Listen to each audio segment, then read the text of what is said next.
Hello students, I hope you are doing great and we are back with another chapter and today we are going to cover the last chapter of your subject.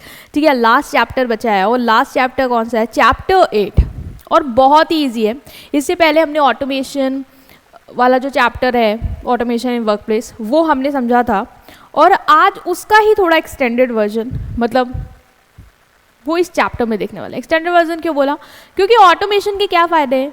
सबसे पहले हमने देखा automation आने से काम आसान हो गए, है ना, प्रोडक्टिविटी बढ़ गई.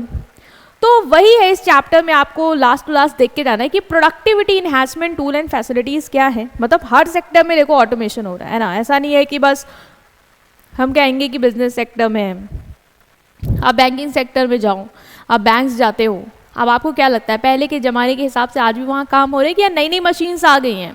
ऑफकोर्स मैम नई मशीन्स आ गई हैं, वहाँ काम और आसान हो रहा है. रिटेल में जाएं, आप शॉपिंग मॉल जाते हैं, क्या पुराने ही सिस्टम से आज भी काम चल रहा है? नहीं, वहाँ पे भी चेंजेस आए हैं. तो इस चैप्टर में आपको बताया गया है अलग अलग सेक्टर में कौन कौन से प्रोडक्टिविटी टूल्स यूज़ किए जा रहे हैं जिससे क्या हो रहा है, काम और एफिशिएंटली हो पा रहा है. ठीक है, तो हम टूल्स और फैसिलिटीज़ को डिस्कस करेंगे कि कौन कौन सी टूल है, फैसिलिटीज़ हैं जो हमारी प्रोडक्टिविटी को क्या करते हैं, इन्हांस करते हैं. मींस काम करने की जो स्पीड है, एफिशिएंसी है, इन सब चीज़ों में क्या लाते हैं, इम्प्रूवमेंट लाते हैं. राइट स्टूडेंट्स, सो ओवरव्यू है. जैसे देख लो एटीएम मशीन होती है, रिटेल इंडस्ट्री में जाते हो आप देखते हो आजकल बार कोड रीडर वगैरह यूज़ किए जा रहे हैं. एंड आप कभी भी कोई मीटिंग वगैरह करते हो तो now you can do the video call and all, है ना. अभी ज़रूरी नहीं है कि आप उस प्लेस पे जाके सामने वाले से मीटिंग करो. ये भी एक एफिशिएंटी, ये भी एक टूल आ गया जिससे आपका काम क्या हो गया और आसान हो गया है. ठीक है, तो जैसे हम चैप्टर को स्टार्ट करने से पहले थोड़ा सा स्टोरी पे जाएंगे, अपने माइंड को आप रिलैक्स करेंगे, थोड़ा सा जोन क्रिएट करेंगे एंड देन हम धीरे धीरे चैप्टर को अच्छे से समझने वाले हैं. तो देखो इस स्टोरी में सबसे पहले मैं आपको एक मतलब आज ऐसा नहीं कि एक स्टोरी, आज बहुत सारे हम समझने वाले हैं, बहुत सारी स्टोरी के साथ अलग अलग कॉन्सेप्ट को कवर करने वाले हैं. सो बिल्कुल एक्साइटमेंट के साथ चलो स्टार्ट कर रहे हैं. और जो पहली है ना स्टोरी, उसमें क्या होता है कि ये लड़की है, इसका नाम क्या है, रिया है. तो रिया अपने घर में बैठी हो, अभी इधर मत जाना. रिया का पहले सिनेरियो समझो. क्या हुआ कि रिया की मम्मा ने उसको बोला कि रिया बेटा बैंक जाओ और 500 रुपये डिपॉजिट करने हैं. मतलब पुराना ज़माना था, पैसे कम होते थे, 500 रुपये, लेकिन नहीं अब नए ज़माना आ गया है, प्लेन 500 रुपये हो रहे हैं. ठीक है, पैसे कम थे. तो उसकी मम्मा ने बोला कि यार बेटा 500 रुपये मुझे जमा करवाने हैं बैंक में, चली जाओ जमा कर दो जाके, है ना. तो फिर रिया बोलने लगी कि एक तो मम्मी इतनी धूप है और मैं वहाँ जाऊँगी बैंक में इतनी भीड़ लगी हुई होती है, एक 500 जमा करने के लिए इतनी भीड़ में मैं जाके खड़ी हूँ और खड़े होने के बाद भी अंकल एक एक करके सिक्के गिनते हैं, अब तुम टूटे पैसे दे रही हो, मुझे कितनी दिक्कत हो जाएगी वहाँ पे. 10 की नोट दे रही हो मान लो, है ना, कितनी दिक्कत हो जाएगी. तो रिया मतलब सैड हो गई, उसने बोला मैं नहीं जाऊँगी. और काफ़ी टाइम से गई भी नहीं थी बैंक, तो उसको बहुत सारा मतलब हो रहा था.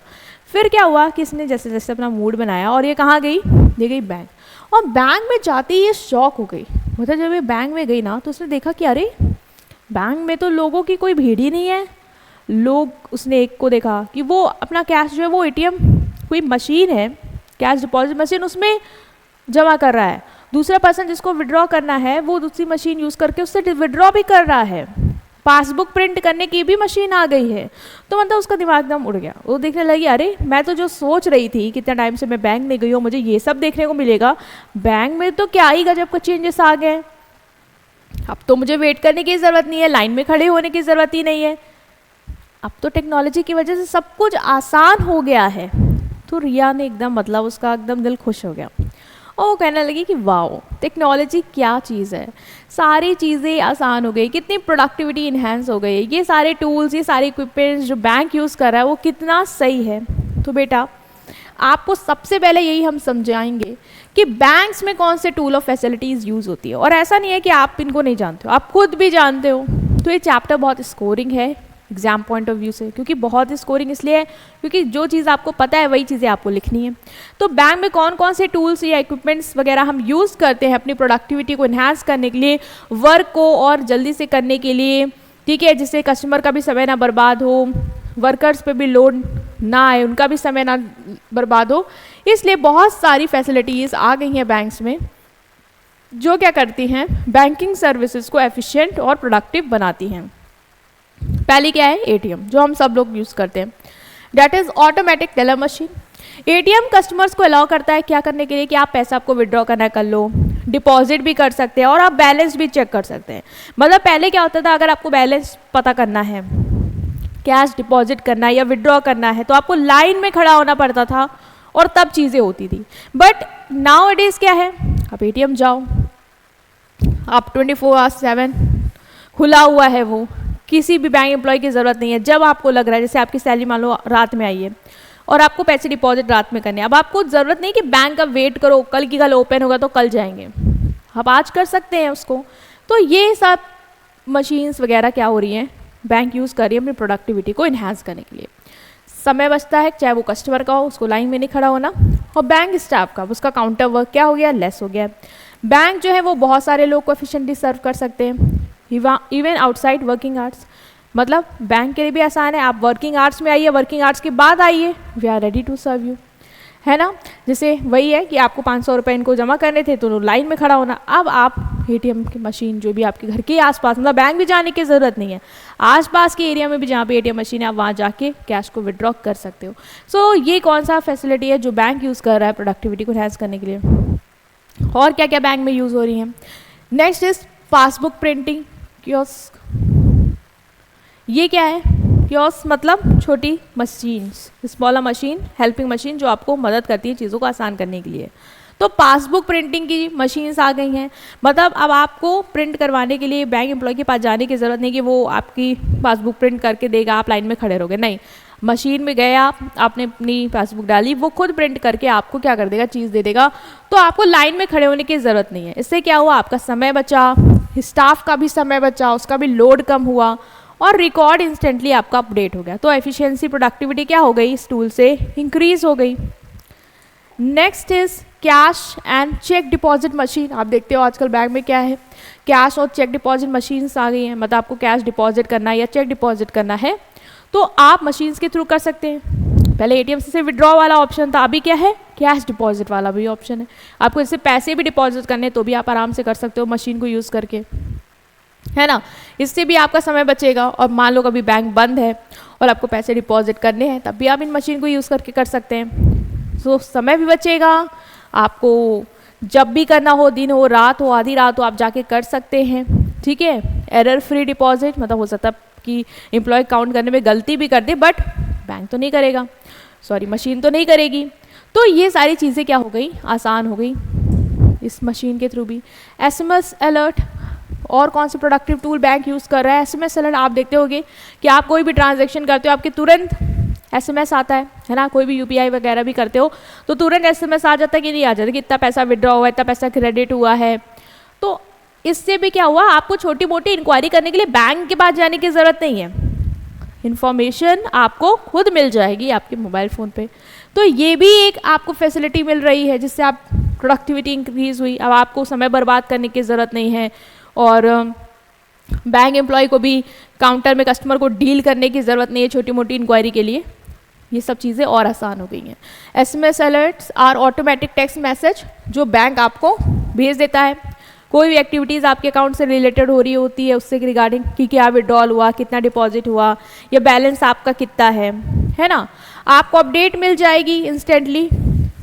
दूसरा, आपको अब बैंक जाने की ज़रूरत नहीं है छोटी मोटी इंक्वायरी के लिए, आपको जो भी ट्रांजैक्शन हो रहे हैं उसकी प्रॉपर इन्फॉर्मेशन मिलेगी, ट्रांसपेरेंसी रहेगी, सिक्योरिटी रहेगी। तो ये सारी चीज़ें भी, फैसिलिटीज़ भी बैंक्स आपको दे रही हैं, और जिससे प्रोडक्टिविटी क्या हो रही है बैंक की भी और आपकी इन्हांस हो रही है।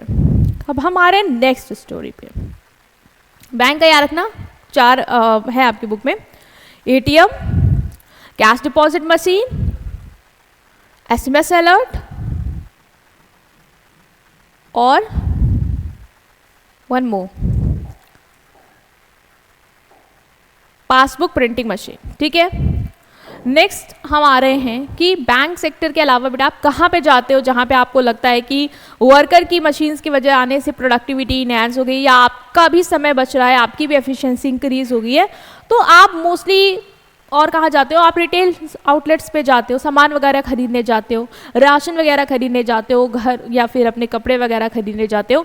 तो वहाँ पे भी अब आप देख रहे हो कि पहले के मुकाबले क्या हो रहा है, बहुत सारी मशीन्स आ गई हैं जिससे लोगों का काम आसान हो गया है और इवन कस्टमर को भी आराम से रिलैक्स हो गया है। अब उसको भी ज़्यादा झंझट में, लाइन में समय बर्बाद करने की रिक्वायरमेंट नहीं है। तो इससे रिलेटेड एक स्टोरी हम समझते हैं कि रिया पे आती है कि रिया और उसकी मम्मी चाय पी रहे थे आराम से और डिस्कस कर रहे थे। तो उसकी मम्मी बता रही थी कि यार देखो, पहले जब मैं जाती थी दुकान में तो दुकानदार के पास जाती थी, दुकानदार का रजिस्टर होता था, वो एक एक सामान नोट करता था मैंने क्या लिया, फिर काउंट करता था, फिर मुझे बिल देता था, है ना, बड़ा समय लग जाता था लाइन में खड़े रह के, ये सब बहुत झंझट होता था। तो रिया बोलती हाँ अब देखो मामा, मुझे देखो, अब मैं शॉपिंग मॉल जाती हूँ, गेट ऑटोमेटिक खुलता है, मुझे तो खोलने की भी नीड नहीं है।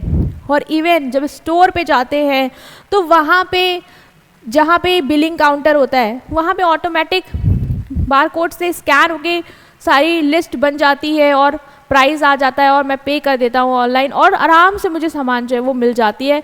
कोई झंझट अब उस तरीके का ना वहाँ पे उन लोगों पे है और ना ही मेरे ऊपर है। तो उसकी मदर बोलती है yes, it's all about because of productivity tools जो अब आ गए हैं और काम जो है वो आसान हो गया है।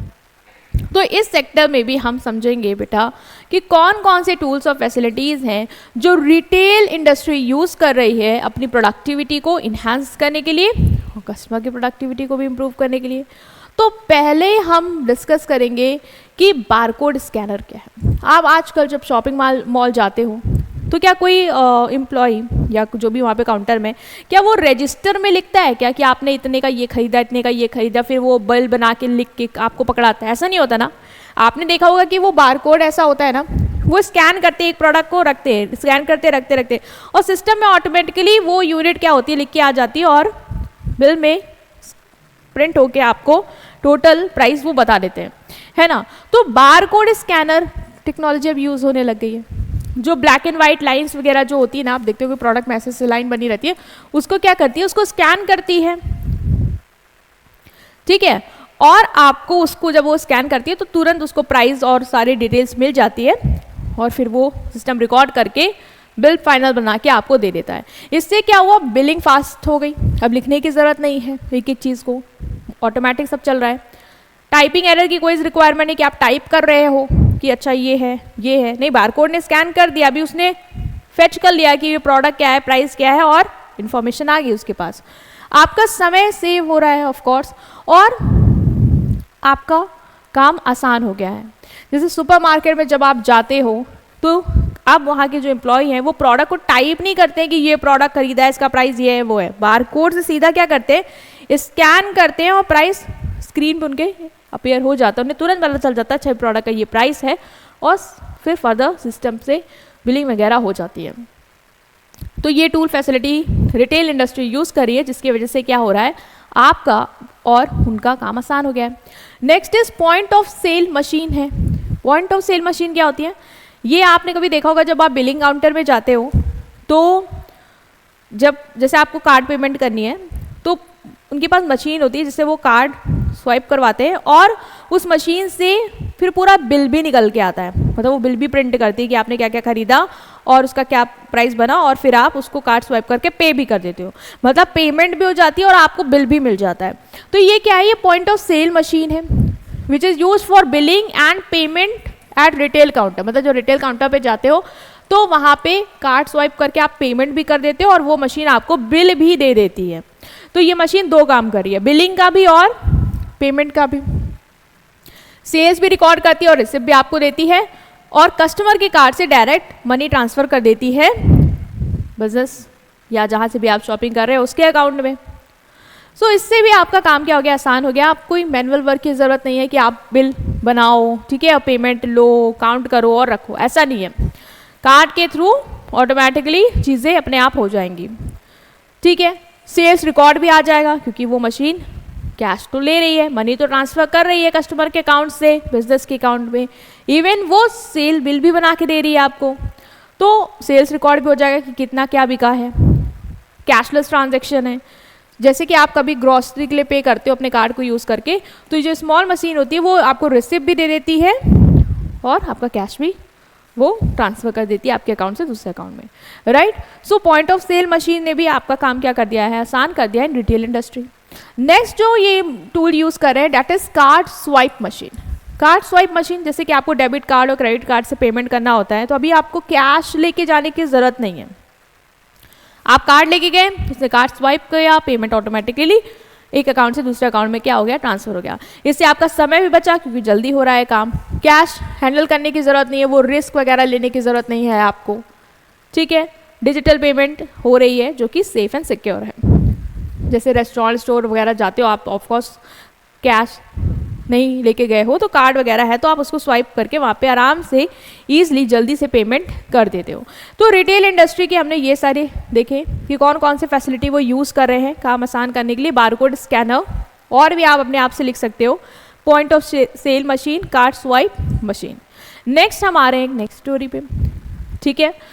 तो इसमें क्या होता है कि पहले आपने देखा होगा कि कॉर्पोरेट इंडस्ट्री मतलब कॉर्पोरेट सेक्टर, जहाँ पे जैसे अभी आप छोटे हो लेकिन आपके भाई बहन जैसे बड़े हैं वो काम कर रहे हैं ऑफिस वगैरह में, तो आप देख रहे हो कि पुराने ऑफिस के मुकाबले आज के ऑफिस में भी काफ़ी ऐसे टूल्स, ऐसी फैसिलिटीज़ वो यूज़ कर रहे हैं जिससे वहाँ के काम एम्प्लॉय के या कंपनी के क्या हो गए, आसान हो गए हैं। तो अब हम उनको भी डिस्कस करेंगे, वो भी कौन कौन सी फैसिलिटीज़ हैं, टूल्स हैं जो हमारी प्रोडक्टिविटी को बढ़ाते हैं। किस इंडस्ट्री में, ऑफिस कॉर्पोरेट सेक्टर में। जैसे कि रिया का एग्जाम्पल लेते हैं, तो रिया जो है वो अपने फ्रेंड्स के साथ डिस्कस कर रही थी।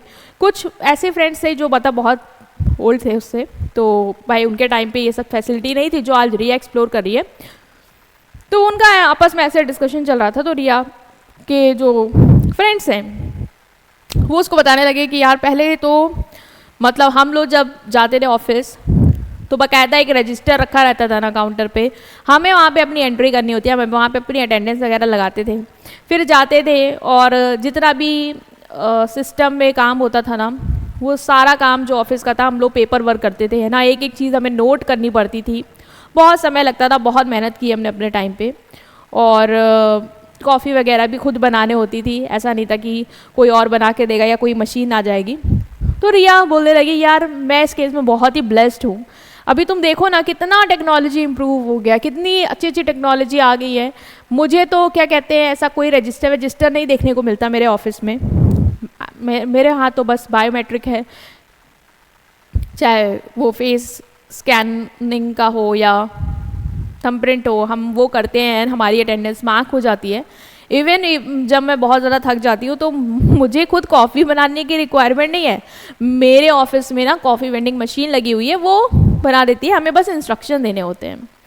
और इवन जो तुम बता रहे हो ना तुम लोग रजिस्टर में लिखते थे, हमें ऐसा कुछ नहीं है, हम अपने सिस्टम में काम करते हैं, हमें वो भी हेडेक नहीं है।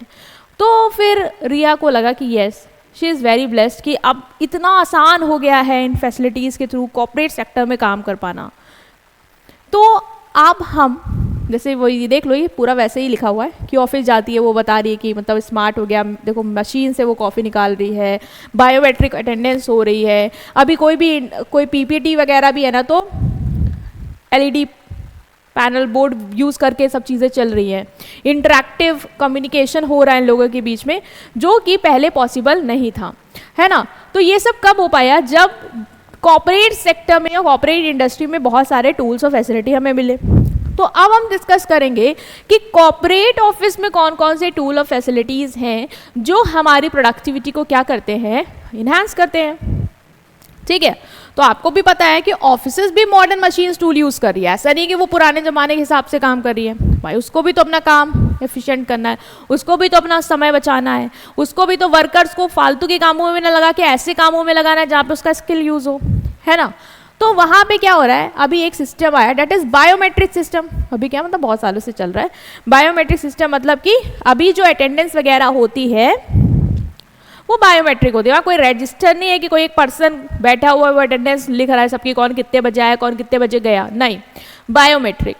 चाहे वो आपका फेस स्कैन कर रहा हो, चाहे वो थंबप्रिंट ले रहा हो, अटेंडेंस उसके थ्रू क्या हो जा रही है, ऑटोमेटिक मार्क हो जा रही है। तो इससे क्या हो रहा है बेटा, इससे टाइम बच रहा है ना, एम्प्लॉय का ट्रैक आ रहा है पूरा, कब आया कब गया।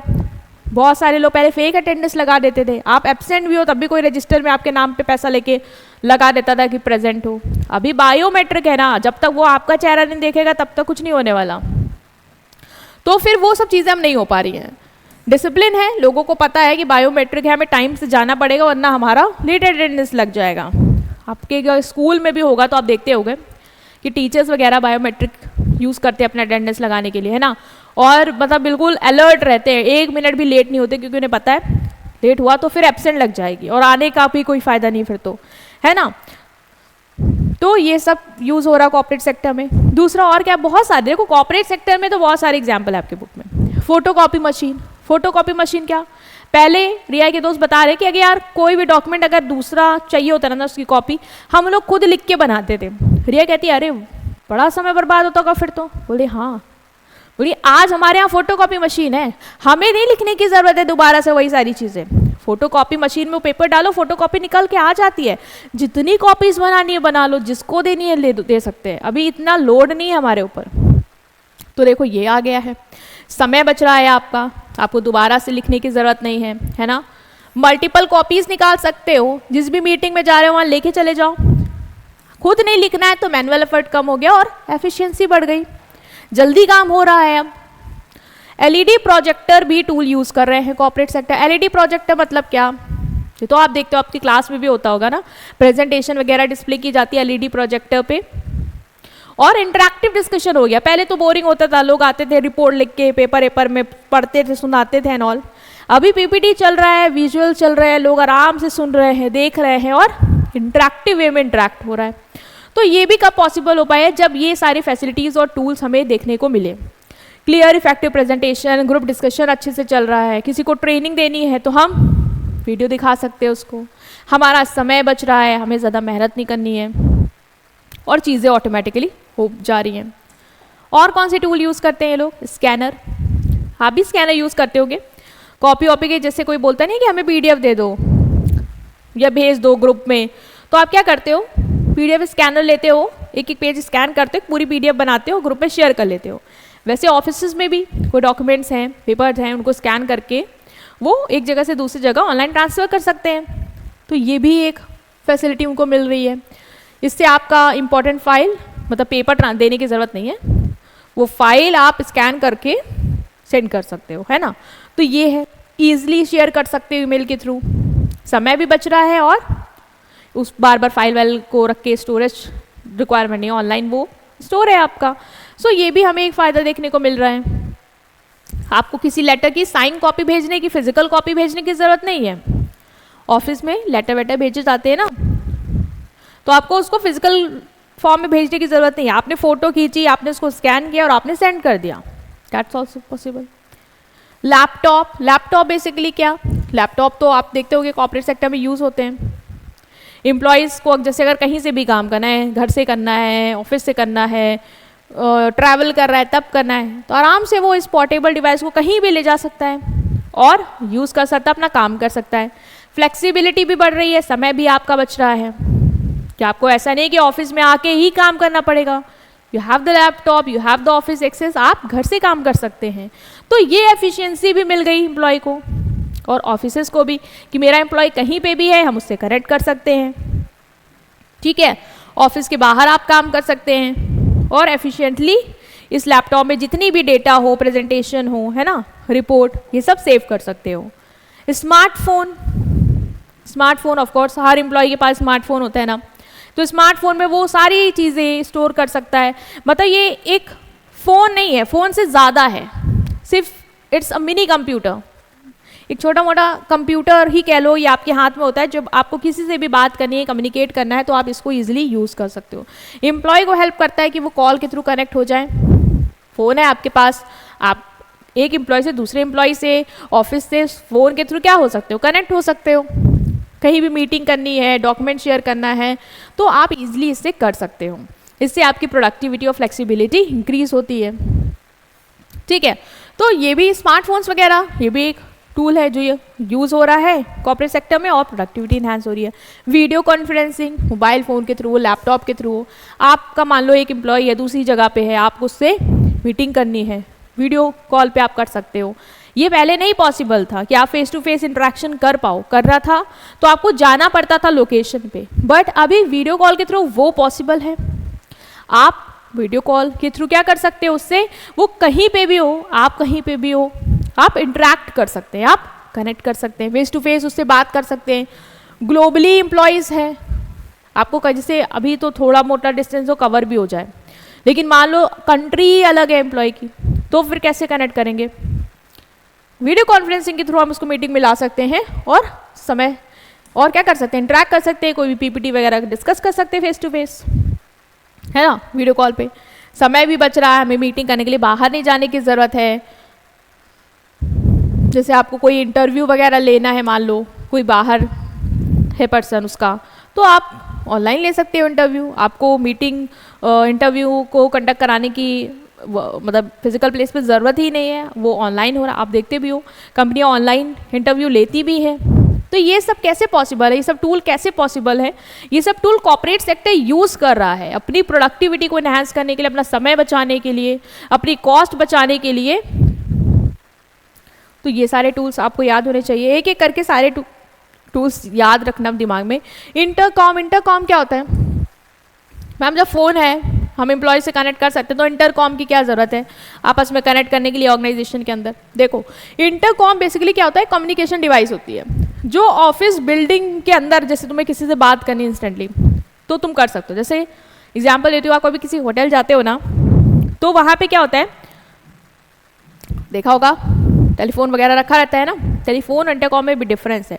टेलीफोन वगैरह या मोबाइल फ़ोन ना आपके जो बाहर के एक्सटर्नल कम्युनिकेशन नेटवर्क होते हैं उससे कनेक्ट होते हैं। मतलब अगर आपको किसी से बात करनी है तो आपको नंबर बाकायदा डायल करना होगा, वो रिंग होगा, कनेक्ट होगा एंड देन आपकी बात हो पाएगी, है ना। वो एक्सटर्नल नेटवर्क यूज़ करता है तो आपको उसका भाई सिम लेना पड़ेगा, रिचार्ज कराना होगा, हर बात का पैसा कटेगा। इंटरकॉम बेसिकली बिल्डिंग में जैसे किसी से कम्युनिकेट करना ऑफिस में, तो वहाँ पे क्या होता है, आप देखते हो कि टेलीफोन जैसा ही है लेकिन वहाँ पे कोई सिम और ये सब का रिक्वायरमेंट नहीं है। वो क्या है, उसमें बता देता आपको कि सर आप अगर आपको रिसेप्शन में बात करना तो आप ना उसमें 7 क्लिक कर दीजिएगा। मतलब आपको पूरा नंबर नहीं डायल करना है, वहाँ पे वो यूनिक नंबर जो भी है वो असाइन कर देते हैं कि आप 7 डायल करेंगे तो रिसेप्शन से कनेक्ट हो जाएगा, आप 2 डायल करेंगे उसमें 2 प्रेस करेंगे तो ये ऑटोमेटिकली आपका हमारे किचन से कनेक्ट हो जाएगा। मैं गई थी घूमने तो मैंने, ऑफकोर्स आप भी देखे होंगे, हो जाता है ना आपके, मान लो आपके स्कूल में भी देखना होगा कि मैम रिसेप्शन का नंबर 7 है और ये है, तो ये इंटरकॉम यूज़ करते हैं। मतलब ऑफिस के बिल्डिंग के ही जो नेटवर्क होते हैं उनके थ्रू ही आपका हर एरिया, हर सेगमेंट, हर डिपार्टमेंट से क्या होता है, कॉल कनेक्ट हो जाता है। यहाँ पे आपको सिम लेने की ज़रूरत नहीं है, पूरे नंबर को डायल करने की ज़रूरत नहीं है, वेट करने की ज़रूरत नहीं है, रिंग होगा कनेक्ट, ये ऑटोमेटिकली कनेक्ट करता है। तो इससे भी क्या होता है बेटा, आपका समय बचता है। इंटरनल नेटवर्क यूज़ कर रहे हो, ठीक है, समय बच रहा है, आपको कॉल करने की ज़रूरत नहीं, नंबर डायल करने की ज़रूरत नहीं है, क्विकली आप कनेक्ट कर सकते हो। जैसे रिसेप्शनिस्ट उसको मैनेजर को बताना है कि विजिटर आया है, तो वो टेलीकॉम यूज़ कर सकती है, मतलब ऑफिस के जो टेलीकॉम है उनको यूज़ कर सकती है बिना वहाँ जाए। तो जैसे मैनेजर का नंबर है 1, उसने तुरंत डायल किया, कनेक्ट हो गया and go ahead, right. Internet and wifi क्या है, आजकल इंटरनेट के बिना आपका काम नहीं चल रहा, तो क्या कॉर्पोरेट सेक्टर का काम चल जाएगा क्या? ऑफ कोर्स नहीं। तो कॉर्पोरेट सेक्टर में क्या है, इंटरनेट और वाईफाई फैसिलिटीज़ वो यूज़ करते हैं। क्यों? अरे आपको वीडियो कॉन्फ्रेंसिंग करनी है तो ऐसे थोड़ी ना हो जाएगी, इंटरनेट चाहिए होगा। आपको अगर इंटरनेट के ओवर वॉइस कॉल करनी है, ठीक है, व्हाट्सएप कॉल और जूम मीटिंग, ये सब कैसे पॉसिबल है? ये सब पॉसिबल है आपका इंटरनेट और वाईफाई के थ्रू। आपको ऑफिस की कोई भी डिटेल चाहिए तो आपके कैसे होगा, वाईफाई से सारे नेटवर्क कनेक्ट होते हैं। तो इंटरनेट वाईफाई आपके सारे कंप्यूटर को कनेक्ट कर देता है। मतलब ऑफिस में जो भी डिवाइस है आपने उसके वाईफाई से कनेक्ट किया तो सारे डिवाइसेस वहाँ पे कनेक्ट हो जाएंगे। अब आपको अगर कोई भी डेटा लेना है, ट्रांसफ़र करना है किसी को, तो आप वाईफाई की मदद से वो कर सकते हो। तो एम्प्लॉय डेटा शेयर कर सकते हैं, जैसे उनको कोई फाइल सर्च करनी है तो इंटरनेट के थ्रू कर सकते हैं, शेयर कर सकते हैं, मीटिंग कर सकते हैं ऑनलाइन, है ना। तो ये पॉसिबल कैसे, इंटरनेट और वाईफाई के थ्रू।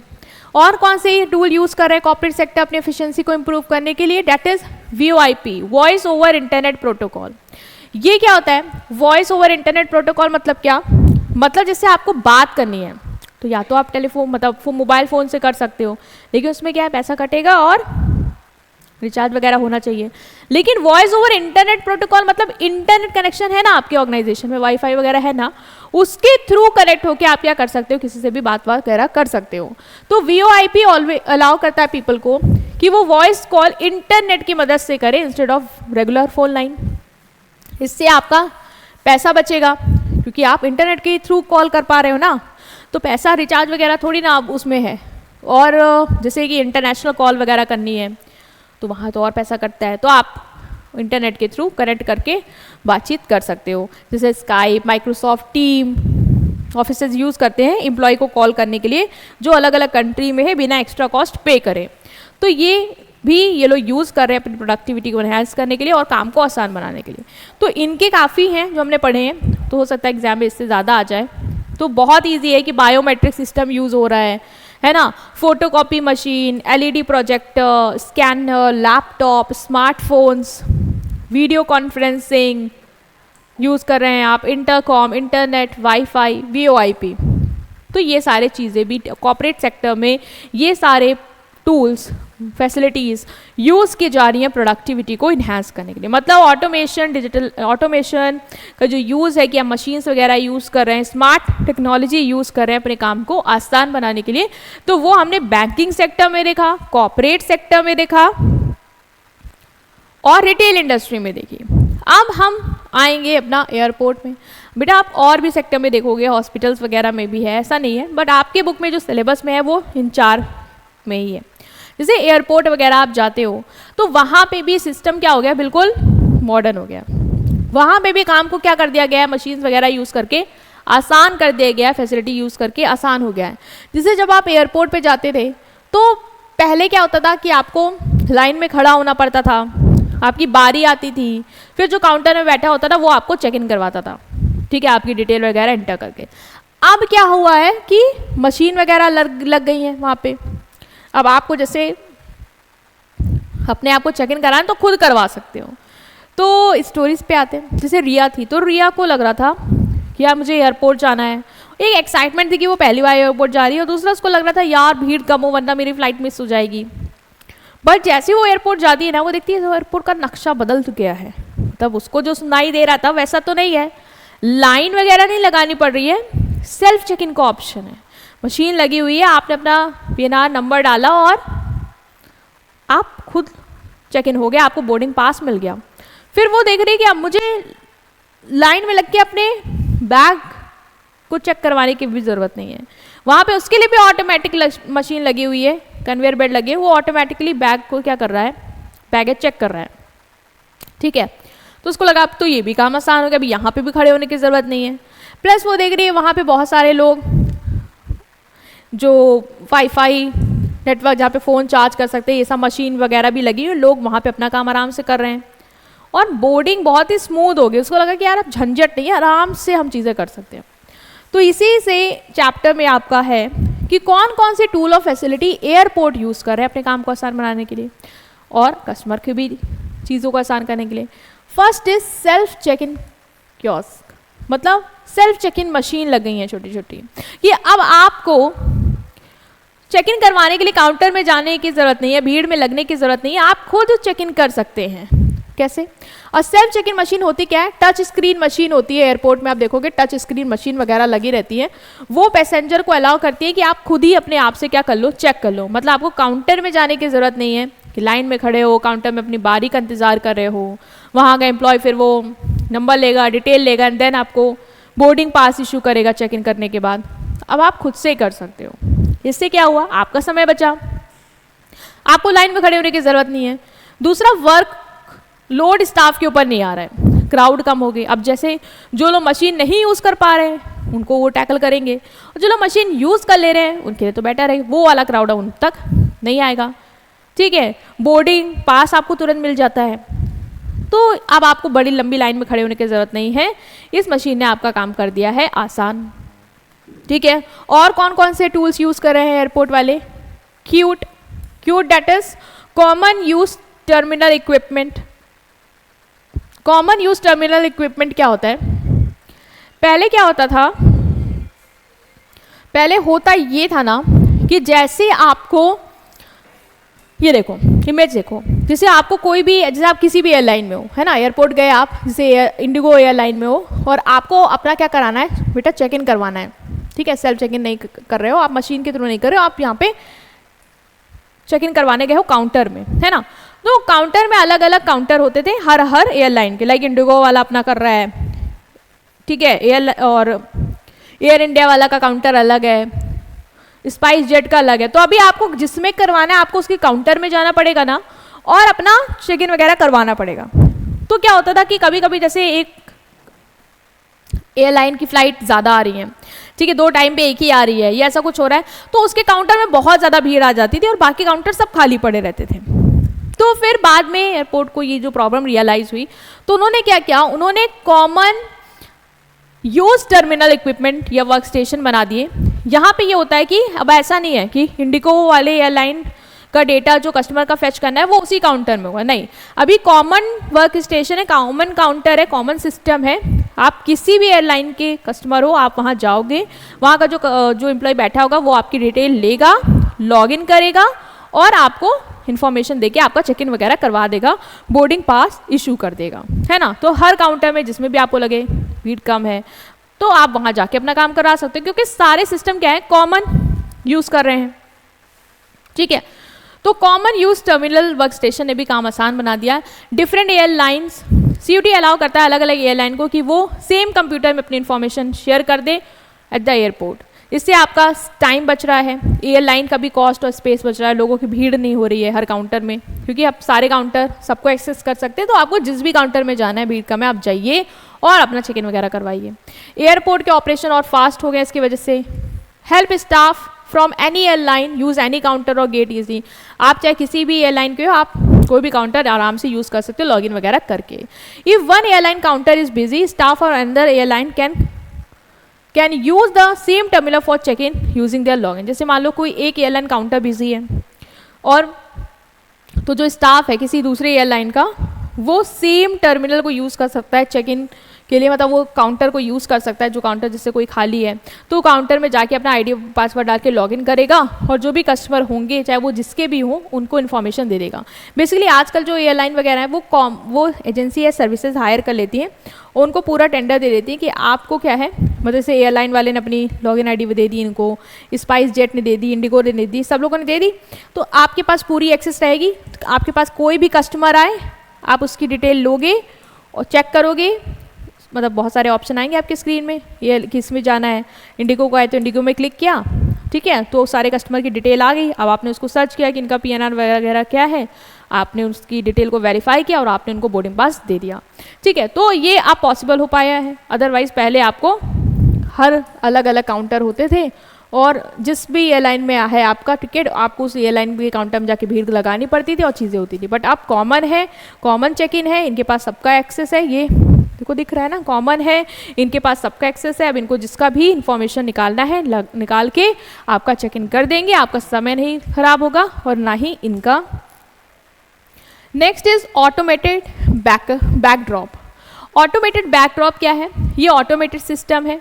जैसे पहले क्या होता था, जैसे आपको बैगेज वगैरह चेक करवाना है, लगेज वगैरह चेक कराना है, तो आपको जाना पड़ता था लगेज काउंटर में, वो मेजर करते थे, देखते थे क्या है, ठीक है, फिर उस पर टैग चिपकाते थे, टैग वगैरह में पूरा डिटेल लिखा रहता था, आपका नाम, बैगेज का वेट, किस गेट से जाना है, ये वो, फिर उसमें बारकोड भी होता था, फिर हर गेट पे वो चेक इन होता रहता था। अब क्या है, आपको काउंटर में खड़े होकर जाने की, भीड़ लगाने की, अपना लगेज वगैरह चेक करवाने की, उसको वेट करवाने की ज़रूरत नहीं है, अब आप सेल्फ कर सकते हो वो चीज़। तो इसलिए बोलेंगे ऑटोमेटेड सिस्टम है जो हेल्प करता है पैसेंजर को कि वो टैग लगवा ले, अपना लगेज ड्रॉप कर दे। अब आपको स्टाफ की ज़रूरत नहीं है उस काम के लिए, जिससे क्या आपको बैगेज काउंटर में वेट करने की ज़रूरत नहीं है कि बैगेज काउंटर वाले जो सर हैं वो आपका ये काम करें कि आपके बैगेज को मेजर करें, टैग लगाएं, पास करें उसको, वो ज़रूरत नहीं है। अब आप खुद कर सकते हो, you are free to handle this work, मतलब आप आराम से इसको कर सकते हो और बाकी सारे काम जो लग रहा है इंपॉर्टेंट टास्क वो स्टाफ करेगा, क्योंकि स्टाफ के पास अब आपका ये वाला काम नहीं आने वाला है। आपका बोर्डिंग प्रोसेस भी आसान हो गया। बताओ आपने क्या किया, आपने बोर्डिंग पास जो है स्कैन कराया, ठीक है, मशीन पे गए सबसे पहले, वो भी सेल्फ वाली ऑपरेटेड, वहाँ पे भी आपको अपना बोर्डिंग पास लेने के लिए काउंटर में जाने की ज़रूरत नहीं है। सबसे पहले देखा ना, सेल्फ चेक इन मशीन आ गई, आप गए, पियाना नंबर डाला, आपको बोर्डिंग पास मिल गया, आप वेरीफाई हो गए। दूसरे स्टेप पे आपको अपना लगेज वगैरह करवाना था चेक, तो आपको आप काउंटर में उसके लिए भी जाने की ज़रूरत नहीं है कि आप बैगेज काउंटर जाओ। आप गए मशीन के पास, ऑटोमेटेड बैग ड्रॉप मशीन के पास, उसने आपके बैग को चेक किया, वेट किया, टैग चिपकाया और कन्वेयर बेल्ट पे डाला, वेरीफाई करके जिस गेट से उसको पास कराना था वहाँ करवाया, और टैग को हर गेट पे क्या किया गया, चेक किया जाता है। तो ये सारी चीज़ें अब ऑटोमेटिकली हो गई, अब आपको भी खड़े होने की ज़रूरत नहीं है और ना ही उनका काम यहाँ पे बढ़ रहा है। और कौन सी फैसिलिटी एयरपोर्ट वाले यूज़ करें अपने काम को आसान कराने के लिए, that is AODP, airport operational database solutions. Airport operational database solution क्या है, ये एक तरीके से एयरपोर्ट का सेंट्रल बेड, मतलब इस डेटाबेस में एयरपोर्ट से रिलेटेड जितनी भी इंफॉर्मेशन है कि कौन सी एयरलाइंस आ रही हैं, उनका समय क्या है, उनका टेक ऑफ का समय क्या है ना, कितने चेक इन हुए हैं, कितने बैगेज जो है वो वेरीफाई हुए, कौन से गेट से जा रहे हैं, मतलब सारा डेटा एयरपोर्ट का ना इस डेटा बेस में क्या होता है, रिकॉर्ड होता है। जितनी भी इंफॉर्मेशन होती है, सारी इंफॉर्मेशन इसमें क्या होती है, टाइम टू टाइम अपडेट भी होती रहती है। जैसे कोई फ्लाइट है वो डिले हो गई, तो यहाँ पे क्या होगा, तुरंत अपडेट हो जाएगा इसमें। तो ये पूरी इन्फॉर्मेशन का क्या करता है, ट्रैक रखता है, रियल टाइम में क्या क्या इंपॉर्टेंट डेटा है, चाहे वो पैसेंजर का हो, फ्लाइट का हो, वो इस डेटाबेस में, इस सॉफ्टवेयर में क्या होता है, इनके स्टोर होता है। जिससे क्या होता है कि ये सारे डिपार्टमेंट को अपडेट कर पाते हैं, क्योंकि सारा डेटा इस डेटाबेस में आ रहा है और इस डेटाबेस से बाकी सारे सिस्टम में जा रहा है, बाकी सारे डिपार्टमेंट में जा रहा है। जैसे इसके पास आ गया कि जो फ्लाइट है वो इतनी डिले होगी, ठीक है, तो इसने क्या किया, वो इन्फॉर्मेशन सारे डिपार्टमेंट तक पहुंचा दी कि ये फ्लाइट जो है वो डिले होने वाली है, आप कस्टमर को इन्फॉर्म करेंगे। तो ये क्या हुआ, सारे इन डेटा जो है वो इसके पास है और ये अपने थ्रू क्या करता है, बाकी सारे डिपार्टमेंट को एक्यूरेट सटीक इन्फॉर्मेशन दे पाता है। दूसरा, help manage schedule baggage and flight efficiently. इसके पास सारा डेटा है कि फ्लाइट कौन सी फ्लाइट कब आ रही है, कब जाएगी, ठीक है, पूरा शेड्यूल वगैरह होता है, कौन सा बैग किस गेट से निकलना है, सारी इन्फॉर्मेशन होती है। तो ये सब कुछ मैनेज करवा लेता है। कोई भी डिले है, कोऑर्डिनेशन है, ये सब मैनेज करवाते हैं। तो अब इस सिस्टम के थ्रू क्या है, इंस्टेंट अपडेट मिल जा रही है, सारे डिपार्टमेंट को इंस्टेंट अपडेट मिल जा रही है और इसके पास एयरपोर्ट की रिगार्डिंग जितनी भी इंफॉर्मेशन है उसकी time to time real time update रहती है। तो इससे क्या हुआ, कम्युनिकेशन इंप्रूव हो गया कि इसके पास सारी रियल टाइम इंफॉर्मेशन है। कोई भी चीज़ अब नहीं है कि दिक्कत होगी कि फ्लाइट डिले होगी और लोगों को पता ही नहीं चला, नहीं, इसके पास सारा डेटा रिकॉर्ड हो रहा है, इसको सब ये ट्रैक कर रहा है और टाइम टू टाइम डिपार्टमेंट्स को, ग्राउंड स्टाफ को अपडेट भी कर रहा है, जिससे सब चीज़ें एयरपोर्ट में क्या हो रही है, बहुत आराम से स्मूथली चल पा रही हैं। जैसे देखो ये है AODP की इमेज, देखो इसमें सारा इन्फॉर्मेशन इसके पास रहता है, कौन सी फ्लाइट का क्या शेड्यूल है, कौन कौन से गेट असाइन किए गए हैं, चेक इन काउंटर कैसे क्या कर रहे हैं, कौन चेक इन कर पाया, क्या नहीं हुआ, बैगेज सिस्टम, कार्गो हैंडलिंग, मतलब सब कुछ डेटा जो है ना वो इसमें स्टोर रहता है। और ये अगर कुछ भी चीज़ें फ्लक्चुएट हुई, डिले हुआ या कुछ भी हुआ या गेट बदल गया, जैसे गेट नंबर बदल जाते हैं कि अब जो है वो इस बैगेज जो है वो इस गेट से नहीं उस गेट से जाएगा, तो ये अपडेट कर देता है सबको, जिससे सब लोग अवेयर रहते हैं और काम स्मूथली होता है बिना किसी क्योस के। तो ये टूल यूज़ कर रहे हैं लोग अपने काम को आसान और स्मूथ करने के लिए। और क्या यूज़ कर रहे हैं, एयरपोर्ट हब वायरलेस, ये प्रोवाइड करता है wireless connectivity to airport staff and device for smooth communication and data access. जैसे वायरलेस मतलब क्या, कि अब जो आपका जो पूरा एयरपोर्ट का सिस्टम है, चाहे वो ग्राउंड स्टाफ के सॉफ्टवेयर सिस्टम हो, चाहे वो आपके डिपार्टमेंट के सिस्टम हो, वो सब क्या है, एक जो इनका कनेक्टेड एक सेंट्रल वाईफाई कह लो, वायरलेस सिस्टम, उससे क्या होता है, कनेक्ट होता है। मतलब कोई भी इंफॉर्मेशन कहीं पे भी आई तो वो अपडेट हो जाएगी। जैसे AODP में कोई भी इंफॉर्मेशन आई तो वो हर सिस्टम में वाईफाई के थ्रू क्या है, कनेक्ट की जाएगी, स्प्रेड कर दी जाएगी। या सेल्फ चेक इन में कोई भी किसी ने भी चेक इन किया तो वो तुरंत वाईफाई के थ्रू कनेक्ट होती है वो डिवाइस भी, तो वो तुरंत AODP को वो इन्फॉर्मेशन प्रोवाइड कर देगी वाईफाई के थ्रू, और AODB में भी क्या हो जाएगा, वो तुरंत अपडेट हो जाएगा। तो ये सब मतलब जो भी एयरपोर्ट है वो हब वायरलेस है, ये प्रोवाइड करता है wireless facility to airport staff, मतलब एयरपोर्ट का जितना भी सिस्टम है वो सब इस वायरलेस के थ्रू कनेक्ट होता है, तो आराम से डिवाइस आपस में स्मूथली कम्युनिकेट कर पाती हैं। स्टाफ को कोई भी कम्युनिकेशन करना है, कोऑर्डिनेट करना है, तो वो इनको यूज़ कर सकती है, इंस्टेंटली मोबाइल डिवाइसेस वगैरह यूज़ कर सकती है, वो भी सब एयरपोर्ट के वायरलेस नेटवर्क से कनेक्ट होते हैं। ठीक है, पेपर वर्क की ज़रूरत नहीं है, लिखने की ज़रूरत नहीं है, बताने के लिए आपको लिख के भिजवाने की ज़रूरत नहीं है, इंस्टेंट रियल टाइम वायरलेस के थ्रू क्या है, डेटा इधर से उधर ट्रांसफ़र हो जाता है, तो स्मूथली काम चल पा रहा है इसके थ्रू। जैसे ग्राउंड स्टाफ मेंबर है, उसको पता चला कि फ़्लाइट का जो गेट है वो चेंज हो गया है, तो वो इन्फॉर्मेशन उसको तुरंत उसके टैबलेट में मिल जाती है इस वायरलेस नेटवर्क के थ्रू। ठीक है, अब उसको कोई कन्फ्यूजन नहीं है, उसका समय बच गया, उसको पता भी चल गया, अच्छा गेट नंबर चेंज हो रहा है, हमें कस्टमर को भी बताना है और हमें उस हिसाब से पूरी फैसिलिटी को स्विच करके अरेंज करना है। तो ये सब वायरलेस कनेक्टिविटी के थ्रू पॉसिबल है कि सारे डिवाइसेस कनेक्ट हैं इसके थ्रू और आपस में आराम से कोऑर्डिनेट और कम्युनिकेट कर पा रहे हैं। और कौन सी सर्विस ये यूज़ कर रहा है, that is advanced ATS, air traffic service. Air traffic service और एडवांस हो गई है। ATS is a system that monitor and control aircraft movement in real time and ensure safety and punctuality। जब aeroplane take off कर रहा है या take off करने वाला है या रास्ते में है या लैंड करने वाला है, उस दौरान ये जो ATS होता है ना, एक ऐसा सिस्टम है जो उसको पूरा ट्रैक करके रखता है कि कब वो गया, कहाँ पे वो है, क्या उसकी पोजीशन है, कब उसको लैंड कराना है, क्या कहीं वेदर ख़राब हो गया, कोई इमरजेंसी तो नहीं है, मतलब ये पूरा क्या करता है, रियल टाइम पे उसका मूवमेंट को ट्रैक करता रहता है, जिससे प्लेन सेफली क्या करे, मूव करे और समय पे वो बिना किसी देरी के लैंड भी कर जाए और टेक ऑफ भी कर जाए।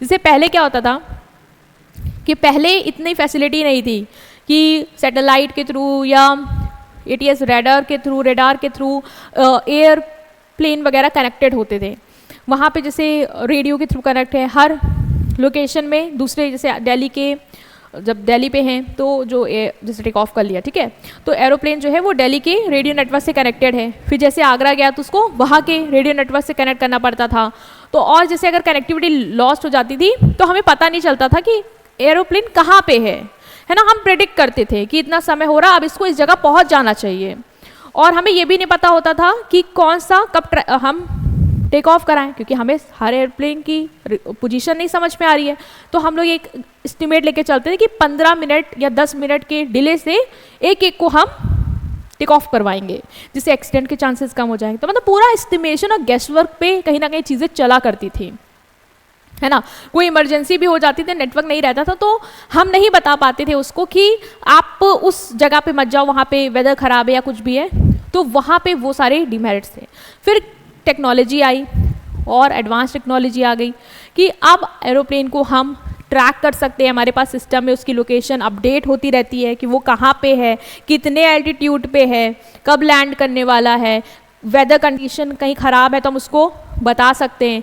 इवन अब तो व्हाट्सएप टेक्स्ट के थ्रू, जो उनका व्हाट्सएप मान लो कुछ उनका अलग टेक्नोलॉजी है जिससे उनके व्हाट्सएप वगैरह कनेक्ट होते हैं, तो हम उसके थ्रू टेक्स्ट भी भेज सकते हैं और वो भी हमें टेक्स्ट सेंड कर सकते हैं, शॉर्ट टेक्स्ट, ऐसा नहीं कि लिखते में बैठ जाएंगे, जिससे हमें information time to time even बिना बातचीत करे भी अपडेट रहता है। तो ये सब कब पॉसिबल हो पाया, ये सब पॉसिबल हो पाया हमारी जब मॉडर्न टेक्नोलॉजी आई, है ना, जब हम एडवांस ATS सर्विस यूज़ कर रहे हैं। इससे क्या हुआ, पायलट को बहुत हेल्प हुई है। पायलट को टेक ऑफ करते समय, लैंड करते समय, जब वो है रूट पे है तो उसको पता चल जाता है कि क्या क्या चीज़ें चल रही है, वो कोऑर्डिनेट कर सकता है और इन्फॉर्मेशन गैदर करके अपने आप को स्मूथली रन करवा सकता है एरोप्लेन को। कोलिजन नहीं होगा क्योंकि हम ट्रैफिक को ट्रैक कर रहे हैं, है ना, तो हम उसको अपडेट करते रहेंगे सारे एरोप्लेन को कि यहाँ पे से ये फ़्लाइट आ रही है, आप डिस्टेंस मेंटेन करेंगे, आप स्पीड स्लो करिए या जो भी है, तो हम उनको अपडेट दे सकते हैं, तो एक्सीडेंट के चांसेस कम हो जाते हैं। फ़्लाइट के शेड्यूल डिले नहीं होता है क्योंकि हम ट्रैक कर रहे हैं, हम उन्हें गाइड कर सकते हैं, है ना। जैसे अगर मान लो कम्युनिकेशन लॉस्ट हो गया तो हमें नहीं बता पा रहे हैं, तो अब हमारे पास ऐसा नहीं कि हमें उनको कम्युनिकेट करने का, उनसे कनेक्ट करने का कोई रास्ता नहीं है रास्ता।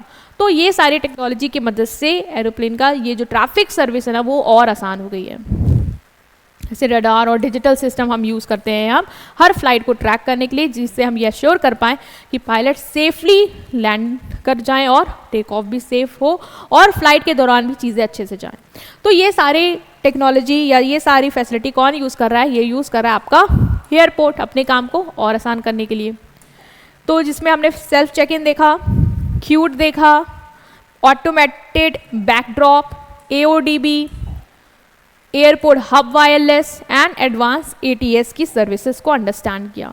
सो स्टूडेंट्स, यही है आपके चैप्टर 8 में कि कौन कौन से मॉडर्न टूल्स या फैसिलिटीज़ हैं जो अलग अलग सेक्टर, चाहे वो रिटेल इंडस्ट्री हो, चाहे वो आपका बैंकिंग सेक्टर हो, चाहे वो आपका कॉर्पोरेट सेक्टर हो या आपका एयरपोर्ट हो, ये कौन कौन सी फैसिलिटीज़ या टूल्स वगैरह यूज़ कर रहे हैं प्रोडक्टिविटी को इन्हांस करने के लिए और कस्टमर की प्रोडक्टिव को एफिशिएंसी या कस्टमर की सर्विस को इम्प्रूव करने के लिए। तो यही है इस चैप्टर में, बहुत ही इंटरेस्टिंग और बहुत ही इजी चैप्टर है। एक बार गो थ्रू करना, अपने लैंग्वेज में लिख के आना and you are good to go. ठीक है, तो उसको रिवाइज कर लेना और यहाँ पे आपका जो पूरा सिलेबस है 11th क्लास का वो कंप्लीट होता है। आई होप आपको इस जर्नी में बहुत अच्छा लगा होगा। जो भी आपके रिव्यूज़ रहेंगे उसे कमेंट सेक्शन में बताएंगे और all the best for your future. Thank you so much.